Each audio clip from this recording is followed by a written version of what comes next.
Hello everyone. तो कैसे हैं आप सब।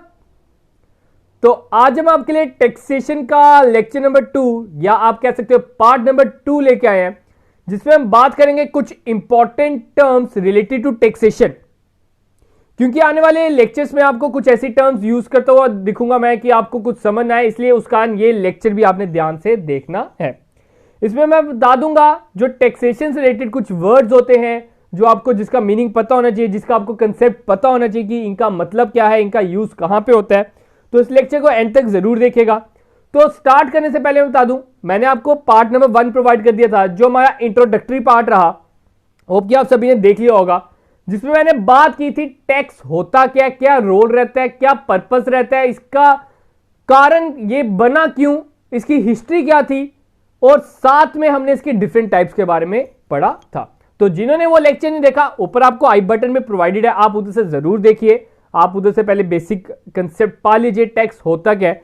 तो एक मैं छोटा सा ओवरव्यू देता हूं क्या है टैक्स। हमने बताया था sir it is a mandatory fee जो हमने गवर्नमेंट को देनी है ताकि वो हमारे वेलफेयर में मदद कर सके, ताकि वो हमें सर्विसेज प्रोवाइड कर सके। ठीक है, टैक्स ये था। अब टैक्स की दो टाइप थी, that is direct tax and indirect tax. जैसे कि वो नाम बता रहा है डायरेक्ट मतलब डायरेक्टली आपने उसे गवर्नमेंट के खाते में जो इंसान डालता है उसी ने पैसे देने होते हैं, तो वो आप कह सकते हो डायरेक्ट टैक्स। मतलब the tax born and paid by the same person, या जो टैक्स लाइबिलिटी सेम पर्सन पे बढ़ी थी और पे भी उसी ने किया, तो उसे हम बोलते हैं डायरेक्ट टैक्स। डायरेक्ट टैक्स की एग्जांपल है income tax.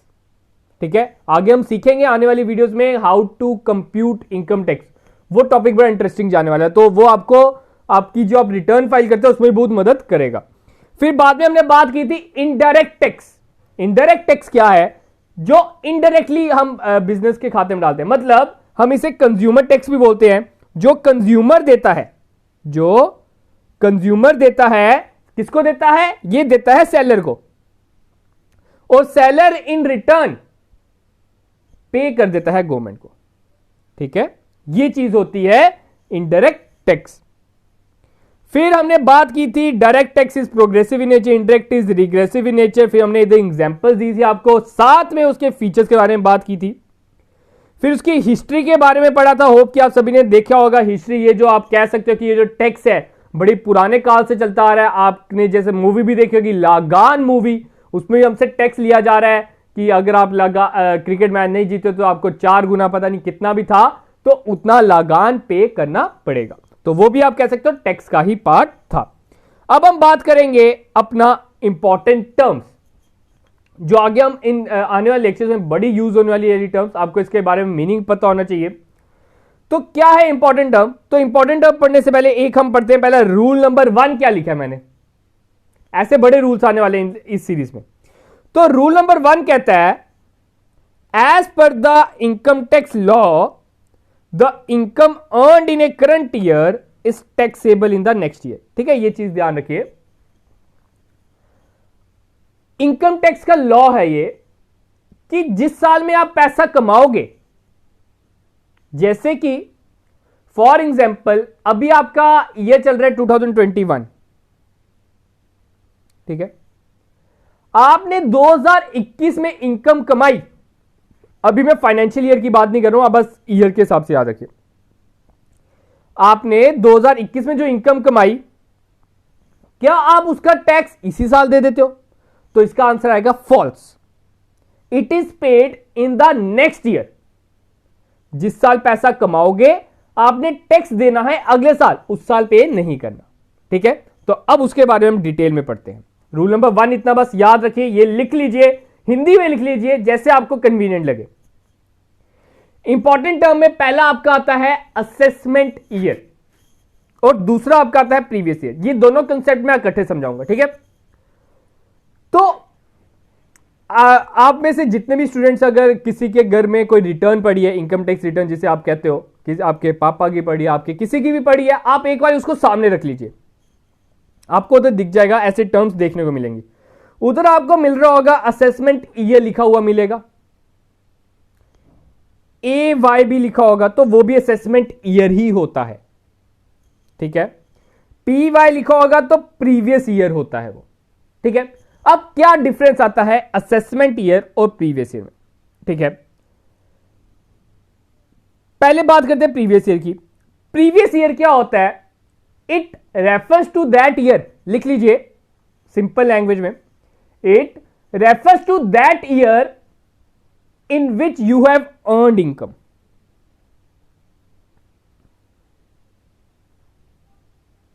In which you have earned income, जिसमें आपने कमाई की, उस साल को हम बोलते हैं प्रीवियस ईयर, पिछला साल, इनकम टैक्स में। असेसमेंट ईयर क्या है, it refers to that year in which income earned in previous year is assessed or evaluated or taxed। जो मैंने बोला ना, ये एक यही लाइन लिख लीजिए।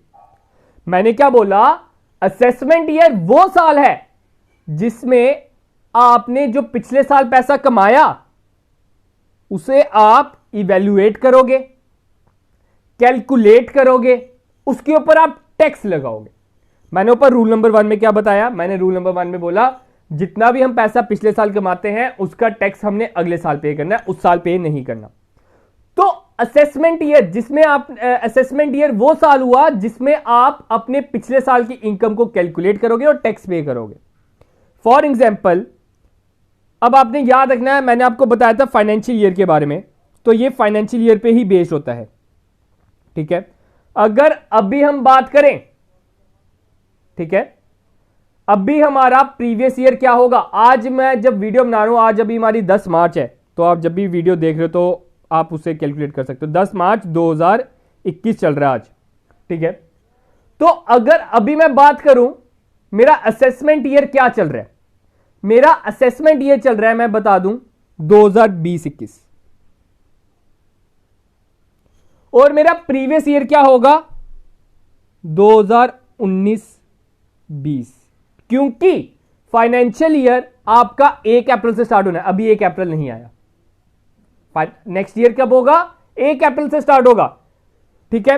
अब क्या होता है, ध्यान से समझिएगा, मैंने जितना भी पैसा कमाया है 2019-20 में, उसके ऊपर मैं टैक्स कब दूंगा, उसके ऊपर मैं रिटर्न कब फाइल करूंगा, कौन से साल में, अगले साल में 2020-21 में। और ये जो 20-21 है जिसमें मैं पैसा कैलकुलेट करूंगा कि मेरा कितना पैसा बना, मैंने कितना टैक्स देना है, उस साल को मैं बोलता हूं असेसमेंट ईयर। और जिस साल का मैंने इनकम गिनी उसे मैं बोलता हूं प्रीवियस ईयर। होप कि क्लियर होगा।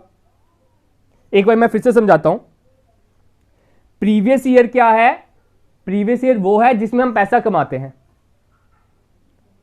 उसका जब अगला साल आ जाता है उसको हम बोलते हैं असेसमेंट ईयर।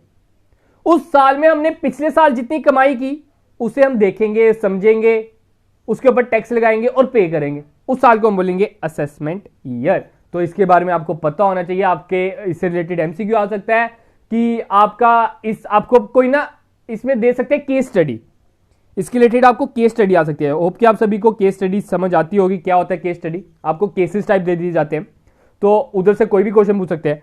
वो पूछ सकते हैं इस साल में आपका असेसमेंट ईयर क्या है। तो मैं एक एग्जांपल देता हूं, चलो एक केस स्टडी लेते हैं। मैंने केस स्टडी ली, मिस्टर ए अर्नड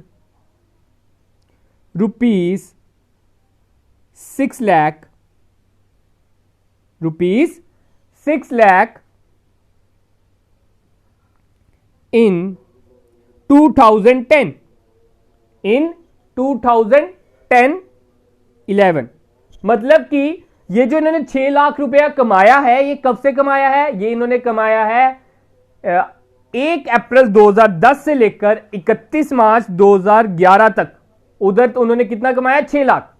अब इस ईयर में, इस प्रीवियस ईयर में असेसमेंट ईयर क्या बनेगा, इसमें आपका असेसमेंट ईयर बनेगा 1 अप्रैल 2011 टू 31 मार्च 2012। ठीक है, ये आपका असेसमेंट ईयर बनेगा। अगर प्रीवियस ईयर की बात करें तो जिसमें आप कमाई करते हो वो आपका प्रीवियस ईयर है। अब इसके बारे में आपको जो मेन चीज अभी मैं बताने वाला हूं वो भी नोट डाउन कर लो। जो आपका प्रीवियस ईयर है, मैंने बोल्ड भी किया, it can be of 12 months और लेस।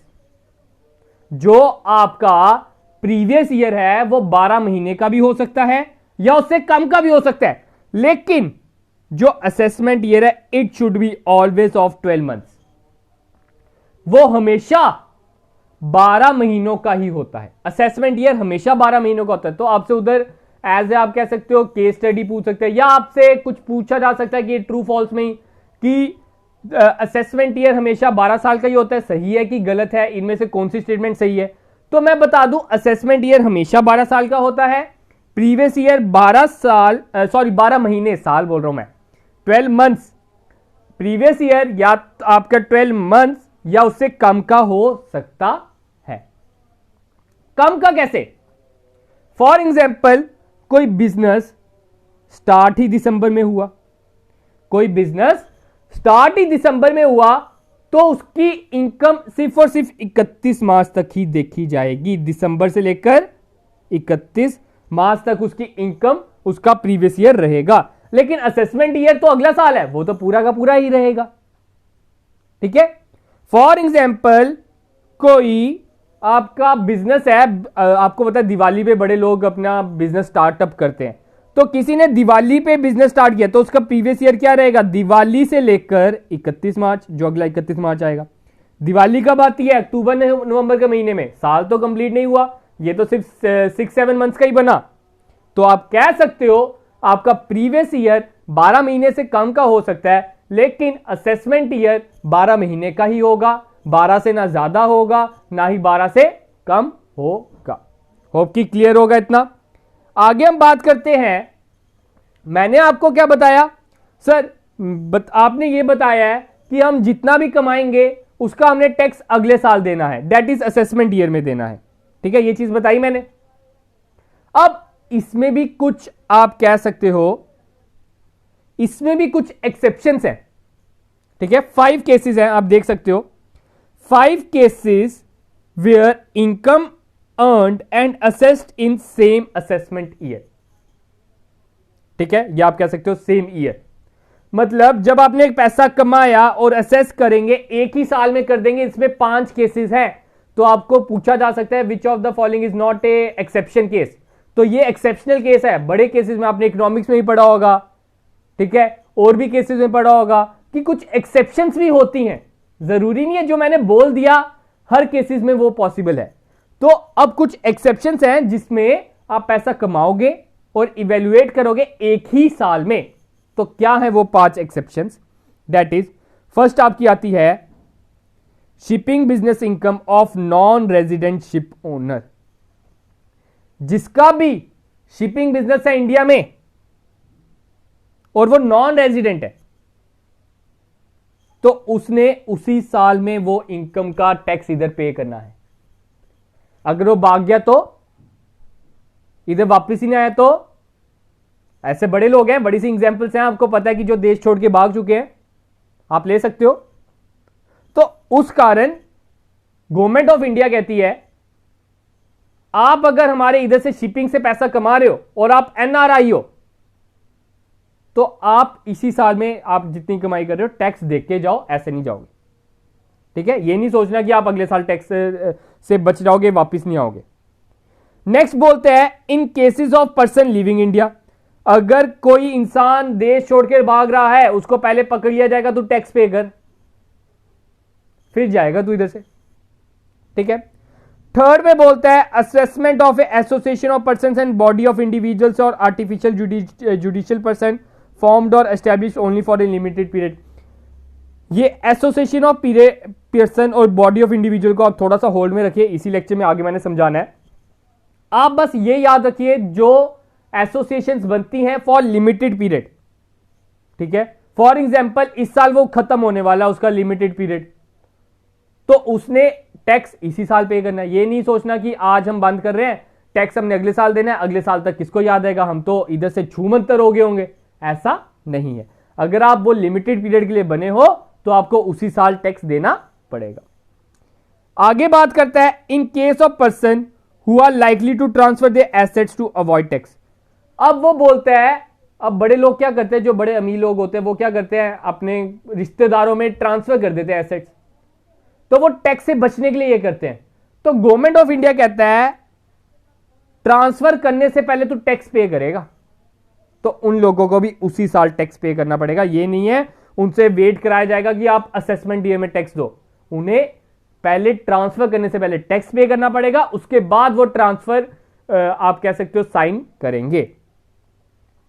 आगे बोलते हैं इन केस ऑफ डिसकंटिन्यूड बिजनेस, अगर बिजनेस आगे बंद होने वाला है, बिजनेस अब खत्म हो गया है, वो कह रहा है कि मेरे से आगे बिजनेस नहीं होता, मैंने डिसकंटिन्यू करना है, तो उसे भी उसी साल टैक्स पे करना पड़ेगा। होप कि आपको क्लियर होगा। There are 5 cases in which the income earned and assess is to be given in the same year, मतलब इसमें ना ही कोई असेसमेंट ईयर है, ना ही कोई प्रीवियस ईयर है, एक ही साल में आप कमाई भी कर रहे हो और एक ही साल में आप टैक्स भी लगा रहे हो। तो ये 5 केसेस थे। होप कि क्लियर होगा। आगे हम बात करते हैं एसएससी। ये शब्द बड़ा आने वाला है। एसएससी कौन है? क्या आप एसएससी हैं? इसके बाद आप कमेंट सेक्शन में लिख के बताएंगे, जब मैं इसका मीनिंग बता दूंगा आपने बताना है आर यू एसएससी और नॉट। ठीक है, तो क्या है SSC? An income tax assessee is a person who pays tax or any sum of money under the provision of Income Tax Act 1961. The term assessee covers everyone who has been assessed for his income and the income of another person for which he is assessable or the profit and loss he has sustained. Let us see get deeper. ठीक है, assessee है कौन? assessee हर एक वो इंसान है जो tax पे करता है। जरूरी नहीं वो टैक्स पे करता है वो एसएससी है, वो भी इंसान है जिसके ऊपर टैक्स लाइबिलिटी पड़ी है, लेकिन उस बेचारे ने टैक्स पे नहीं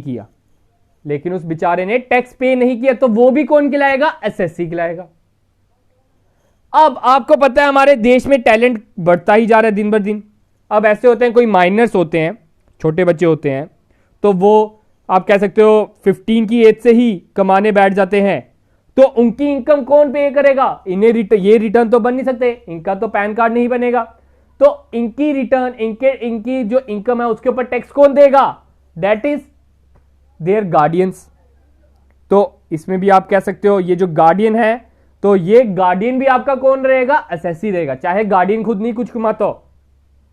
ठीक है, तो कुल मिलाकर हम कह सकते हैं हर एक वो इंसान जिसके ऊपर टैक्स लाइबिलिटी पड़ती है, जो टैक्स पे करता है, चाहे उसने पे नहीं किया फिर भी वो एसएससी कहलाता है। बल्कि वो भी इंसान एसएससी है जिसने इनकम आईटीआर फाइल की है, इनकम टैक्स रिटर्न फाइल की है, और उसमें उसने अपने आप का रिटर्न में माइनस में शो किया है, दैट इज लॉस। उसने शो किया है मैंने इस साल कमाई की है -2.5 लाख। ठीक है, तो वो भी कौन है? एसएससी है। ठीक है, तो अब थोड़ा सा डीप में पढ़ते हैं, इसकी थोड़ी सी टाइप्स में डिवाइड कर दिया इन्होंने। पहला बोलते हैं नॉर्मल एसएससी, ठीक है, दूसरा बाद में बोलते हैं deemed SSC, and next one आपका आता है एसएससी इन डिफॉल्ट। तो नॉर्मल एसएससी कौन है? नॉर्मल इंसान, an individual who is liable to pay taxes for the income earned during financial year is known as normal assessee। जो person liable है अपने टैक्सेस पे करने के लिए for the income earned in the previous year, उसे हम बोलेंगे normal एसेसी।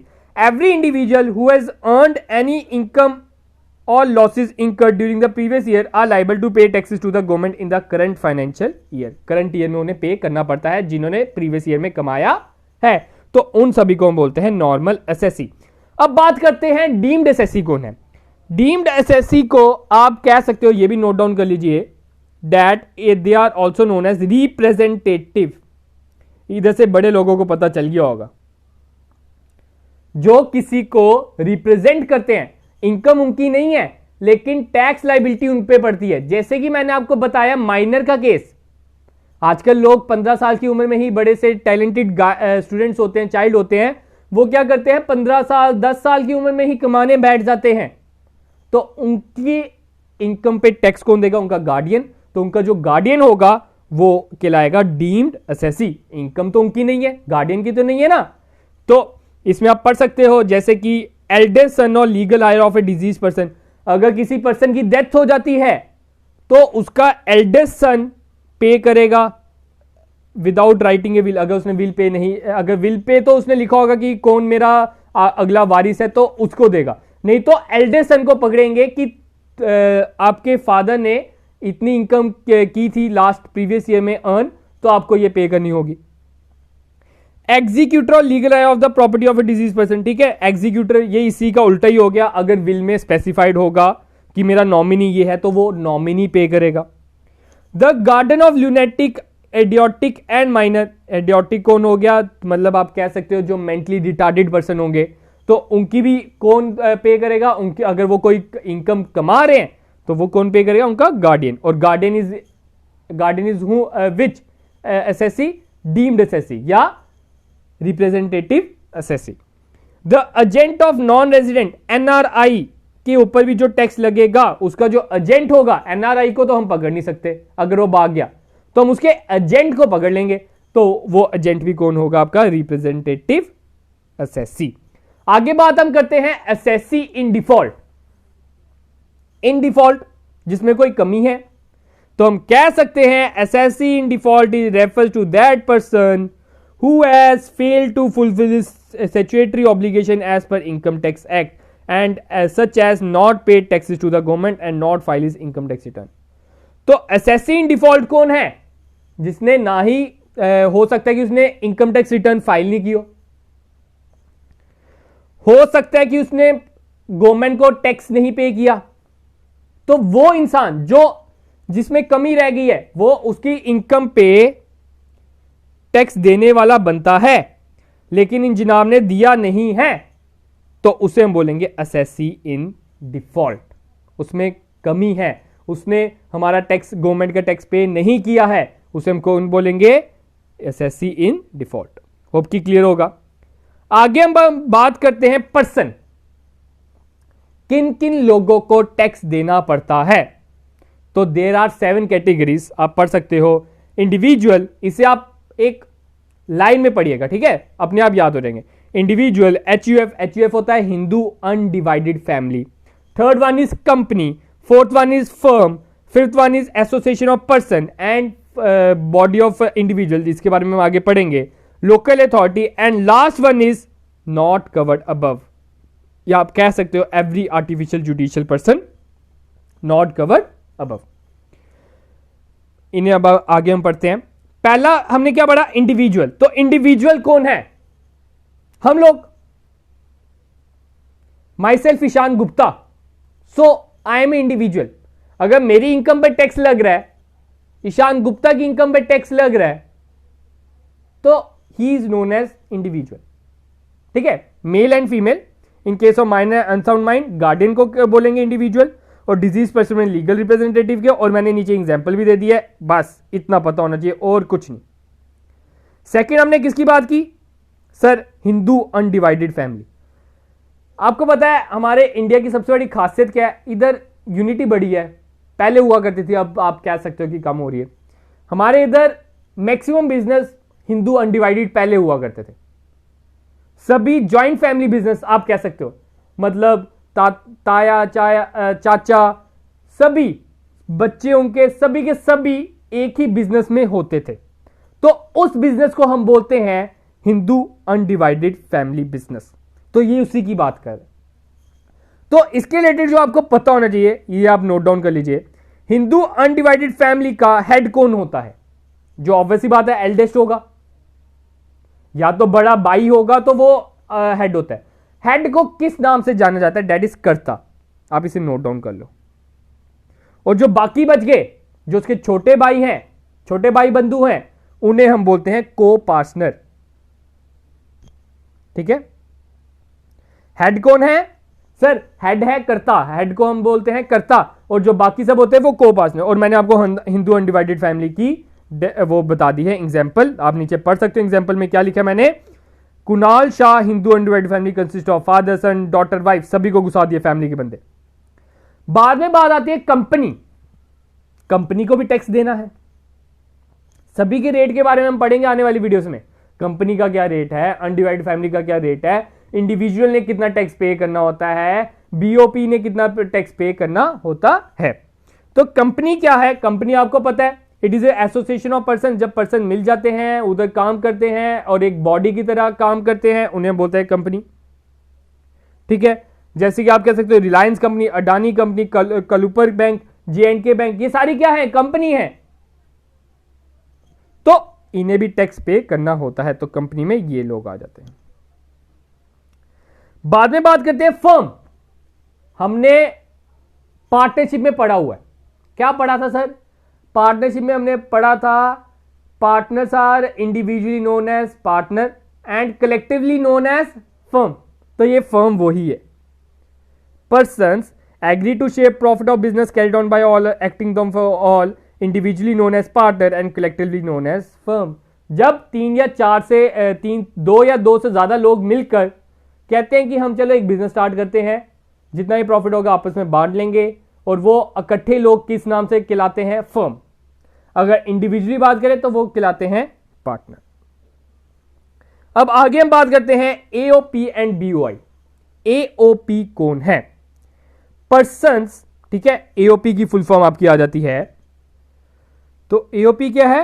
Association of persons, जिसमें पर्सन कंबाइन होते हैं। इसमें पर्सन कौन कौन से कंबाइन हो सकते हैं? जो हमने ऊपर पढ़े, ये सारे पर्सन कंबाइन होके फर्म भी हो सकती है, कंपनी भी हो सकती है, इंडिविजुअल भी हो सकता है, हिंदू अनडिवाइडेड फैमिली भी हो सकता है। ये सारे के सारे मिलके अगर 2-3 मिल जाते हैं लोग, और उन्हें हम बोलेंगे एओपी।